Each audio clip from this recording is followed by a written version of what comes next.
But it wasn't necessarily a walk in the park for Chelsea today, Gabby, was it? Because, it was a pretty, straightforward opening goal, a mistake from Tyrone Mings for the second.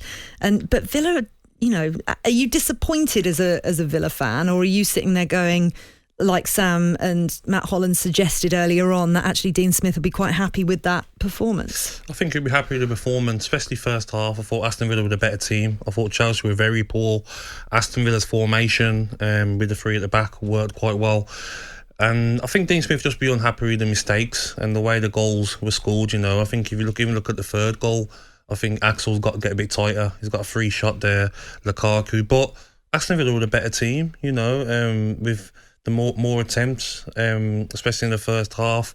But that's what Chelsea do, they can be playing poorly, but when they've got players like Lukaku who can score goals out of nothing, that's what they paid so much money for him for. They're clinical, well, you say out of nothing, but it was a fantastic cross-in from Cesar Azpilicueta on the right-hand side for him, edge of the area, but he just took it beautifully, didn't he? Yeah, but I'm not a defender, but watching it, I'm thinking, come on, Axel, he's left-footed, do you know how good he is? Just... make the block, and he didn't try and block him. But Lukaku, great finish, and even his first goal, I think most defenders get sold there because you think he's all left foot, don't you, Lukaku? But he's a clever player, used his head, shot back inside, and a great finish. But even the movement for the goal, it shows it early on in the move. It's great movement in behind. He trusts his midfielders to find him, and he's going to score a lot of goals this season. He's frightening. I couldn't believe when he'd not scored at Stamford Bridge before. He goes and scores two. Love that. It's easy. It looks easy for him, and he would have been frustrated today because he didn't touch the ball a lot. He never really got the ball into him. It's like he just got told by the manager, all right then, maybe if they play three at the back, you just stay up there. Don't come off. Hold it up and wait. Yeah, but even just stay up there and then get in the box. You see, like Harry Kane, sometimes when he's the only one up there, he comes off a bit too deep sometimes. Yeah.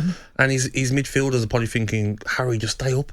You get into our space. We've got to get the ball in here and try and get you goal-scoring chances in the box. Then again, he creates a lot, though. Yeah, he does create a lot, but even if you look at Harry Kane today, he was dropping off a lot and losing it and not creating. So when you create, it looks good. But you look at Lukaku today and you look at Ronaldo, they're just there.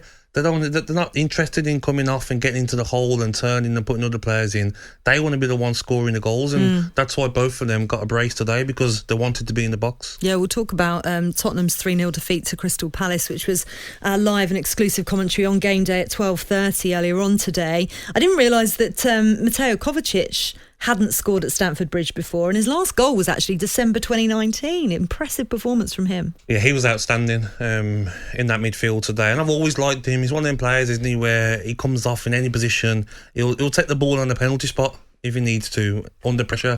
He's delight to watch, and yes, he won't score an easier goal, will he? I mean, Tyrone Mings putting him through, but he was outstanding, and I'm surprised he hasn't scored more goals because technically he's a very good player. Yeah, it certainly is. Chelsea fans, on your way home, let us know what you thought of that performance. 08717 223344 is the number to call to get yourself involved. And tonight on The Verdict, if your call is selected as our caller of the day, you can win a fantastic, very exclusive, very limited edition of our Caller of the Day mug, and that is thanks to our friends at Coral. So give us a call now. 08717 223344 is the number. So you wanted to talk as well. Oh, by the way, we're discussing debuts today because after Ronaldo's second debut for Manchester United, Lukaku's home debut, 2 goals, Edouard as well, fantastic for Palace, also on the score sheet twice, and for Wolves, Hwang as well. What's the best debut that you've seen? 08717 223344. What was your debut like, Gabby? Did you score? We got battered against We're talking bad debuts as well, by the way. Yeah, we got battered by Everton away, but I scored on my debut. Okay, so well done, as a 19-year-old, just to get that goal, I think that's what kept me around the first team as well.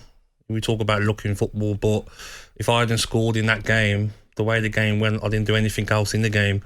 But when you score at 19, you can't be ignored. You automatically, by the media, have got to be around the first team still. So, yeah, it was a good debut for me. Was it an easy goal to score, or do you think you scored it for the adrenaline? Because some players on their debut, they kind of get a bit of stage fright. Others absolutely thrive on it. I can imagine you're the type of person that thrives on that. Yeah, I did, to be fair. But I remember Lee Henry putting me through, and I remember Everton's pitch was very bobbly.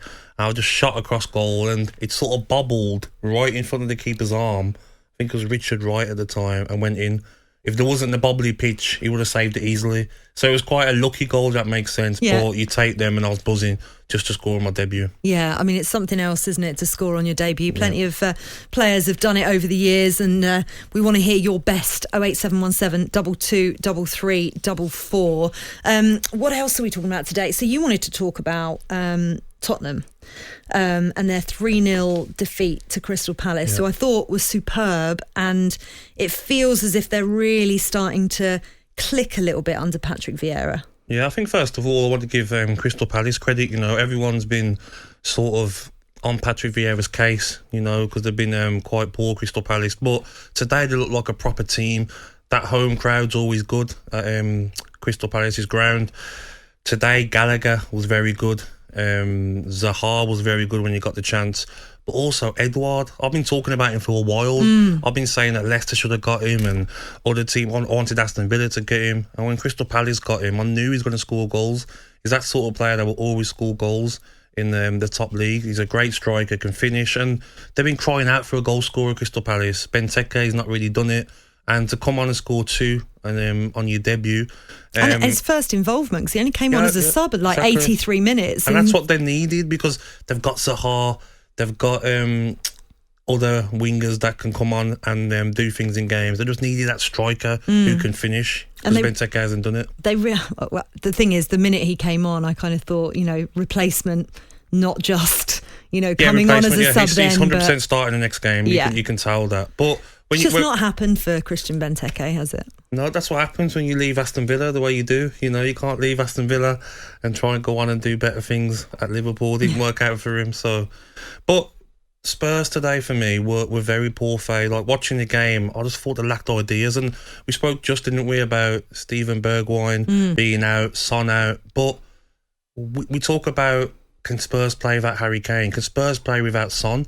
Because today they looked very poor. Moura wasn't really doing it today. Dele Alli worked hard. He wasn't really at the races though, making things happen. They lost Dyer inside 10 minutes as well, which kind of shook them a little bit. Harry Kane looked a bit fed up today. I'm a big believer in body language. I was looking at him, he looked very fed up, and he's probably thinking to himself, like, I just wish that move had gone through, you know, because he just looks like he was frustrated today. But Spurs, they do this all the time, don't they, to their fan base. They get him excited, then they let him down, and I think it's going to be one of them seasons again for Spurs. It's the hope. It's the hope that kills you.